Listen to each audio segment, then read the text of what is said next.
হে বন্ধুরা, welcome to comic Bangla. আজকে ভিডিওটা অনেক বেশি ইন্টারেস্টিং হতে যাচ্ছে, কারণ আজকে আমরা কথা বলবো ভেনমকে নিয়ে। আপনারা তো জানেন অলরেডি ভেনম লাস্ট ডান্সের ট্রেলারও চলে এসেছে, এবং এই মুভিতে আমরা অনেকগুলো সিম্বায়ার্সকেও দেখতে পাবো, যেগুলো বেশিরভাগই ক্লিন্টার প্ল্যানেট থেকে এসেছে এবং যেখানে নাল থাকে। আর যেহেতু আমরা মুভির মধ্যে এতগুলো সিম্বায়ার্সকে দেখতে পাবো, তাই আপনাদেরও এদের ব্যাপারে কিছু ধারণা থাকা উচিত। আর তাই আজকে আমরা জানবো 5টা পাওয়ারফুল সিম্বায়ার্সের ব্যাপারে, আর এর কিছুদিন পর আমরা জানবো বাকি 5টা পাওয়ারফুল সিম্বায়ার্সের ব্যাপারে। সো আর কথা না বাড়িয়ে চলুন শুরু করি আজকের ভিডিও।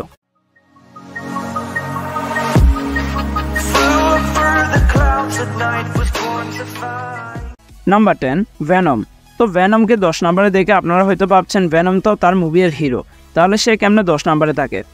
এর আনসার হচ্ছে ভেনম হচ্ছে সিম্বায়ার্সদের মধ্যে অনেক উইক টাইপস এবং লুজার টাইপসের একটা সিম্বায়ার্স। আর তার পাওয়ারফুল হওয়ার রিজনই হচ্ছে তার হোস্ট এডি ব্রক। সিম্বায়ার্সরা বেঁচে থাকার জন্য একটা হোস্টকে সিলেক্ট করে, আর যে সিম্বায়ার্সের হোস্টের বডিতে অ্যাড্রিনালিনের পরিমাণ সবচেয়ে বেশি থাকে, সে সিম্বায়ার্স তত বেশি পাওয়ারফুল হয়ে থাকে। আর যদি কথা বলা হয় এডি ব্রকের কথা, তাহলে বলতে হবে এডি ব্রকের শরীরে অনেক বেশি মাত্রায় অ্যাড্রিনালিন রয়েছে, আর তাই এদের কম্বোটাও ডেডলি কম্বো হয়। আর এর প্রমাণ আমরা ভেনম 2 মুভির মধ্যে দেখি, যেখানে ভেনম এডি ব্রকের উপর রেগে যায়, তখন সে অন্য হোস্টকে চুজ করলেও ভেনম ততটা বেশি পাওয়ারফুল হতে পারছিল না। Number 9, riot. তো রায়টও হচ্ছে অনেকটা পাওয়ারফুল একটা সিম্বায়ট, আর একে আমরা ফার্স্ট ভেনম মুভির মধ্যেও দেখতে পাই, যেখানে সে মুভির মেন ভিলেন ছিল। আর ওই মুভির মধ্যে যতগুলো সিম্বায়ার্সকে আর্থে আনা হয়, রায়ট তাদের মধ্যেও সবচেয়ে বেশি পাওয়ারফুল ছিল। আর মুভির শেষে যখন ভেনম এবং রায়টের মধ্যে ফাইট হয়, তখন ভেনম এটা অ্যাডমায়ার করে যে রায়ট হচ্ছে ক্লিন্টার প্ল্যানেটের one of the powerful and brutal symbiotes. আর রায়টের পাওয়ার্সগুলোর মধ্যে রয়েছে যে সে তার বডি দিয়ে যে কোনো ধরনের ওয়েপনকে ক্রিয়েট করতে পারে। আর ভেনম মুভির মধ্যেও আমরা দেখতে পারি সে কমব্যাট ফাইটের মধ্যে অনেক বেশি এগিয়ে রয়েছে ভেনমের থেকে। আর ভেনম যেখানে একটা পাওয়ারফুল হোস্টকে চুজ করে, রায়টের ক্ষেত্রে ব্যাপারটা উল্টা, কারণ সে নিজে এতটা বেশি পাওয়ারফুল যে তার কাছে হোস্ট কখনোই ম্যাটার করতো না। Number 8, hybrid. সো বেসিক্যালি হাইব্রিডের নামের মতো সে নিজেও 4টা আলাদা আলাদা সিম্বায়ার্সের কম্বিনেশনে তৈরি, যারা হচ্ছে রায়ট, ফ্লেজ, রেশার আর এগেনি।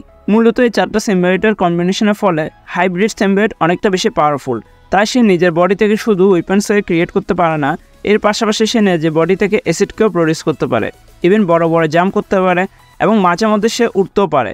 আর এগুলোর কারণে হাইব্রিড অনেক পাওয়ারফুল একটা সিম্বায়ট। Number 7, antivenom.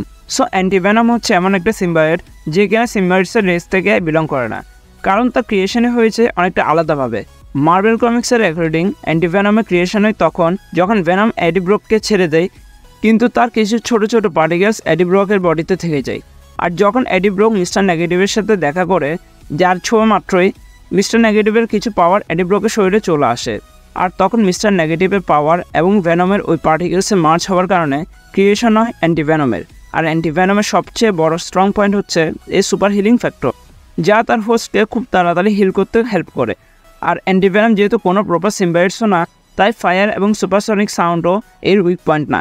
কিন্তু মার্বেল কমিক্সের মধ্যে অ্যান্টিভেনমের একটা উইকনেসকে দেখানো হয়েছে, যে সে যখন মিস্টার নেগেটিভের কাছাকাছি আসে তখন সে উইক হয়ে যায়। Number 6, carnage. So carnage basically হচ্ছে ভেনমের বাচ্চা, কারণ এর ক্রিয়েশন হয়েছে ভেনমের থেকে। কিন্তু সিম্বায়ার্সদের ক্ষেত্রে তাদের অফস্প্রিং মানে বাচ্চারা আগের জেনারেশন থেকে বেশি পাওয়ারফুল হয়, আর তাই কার্নেজও ভেনমের থেকে বেশি পাওয়ারফুল ছিল। আর কার্নেজের হোস্টের নাম হচ্ছে ক্লিটাস ক্যাসিডি, যে কিনা পুরোপুরি একটা সাইকো, আর তাই কার্নেজও হয় সাইকো স্বভাবের। সে ক্লিটাসের সাথে বন্ড করে ফেলে, আর আমরা দেখি এক সাইকো থেকে আরেক সাইকোর জন্ম হইতে। আর কার্নেজ সিম্বায়ার্সও সাইকো হয়ে যায় এবং সেও অন্যদেরকে মারতে মজা পায়। আর অ্যাপিয়ারেন্সের কথায় আসলে কার্নেজ পুরোপুরি ভেনমের মতোই, কিন্তু সে যেহেতু ভেনমের সাকসিডার জেনারেশন, তাই সে কিছুটা বেশি পাওয়ারফুল ভেনম থেকে। আর কার্নেজও নিজের বডি থেকে যে কোনো ধরনের ওয়েপনকে ক্রিয়েট করতে পারে। সো এখানে শেষ হলো টপ পাওয়ারফুল সিম্বায়ার্সের প্রথম 5টা সিম্বায়ার্সের পরিচয়। পরের পর্বে জানবো বাকি টপ 5 জনকে নিয়ে। সো ওই ভিডিওকে মিস করতে না চাইলে চ্যানেলকে এখনই সাবস্ক্রাইব করে ফেলুন এবং বেল আইকনে ক্লিক করে রাখুন। আর এই ভিডিও ভালো লাগলে লাইক অ্যান্ড শেয়ার করিয়েন, আর কোনো মতামত জানানোর থাকলে কমেন্ট করিয়েন। Thanks a lot for watching guys. দেখা হবে পরে কোনো ভিডিওতে।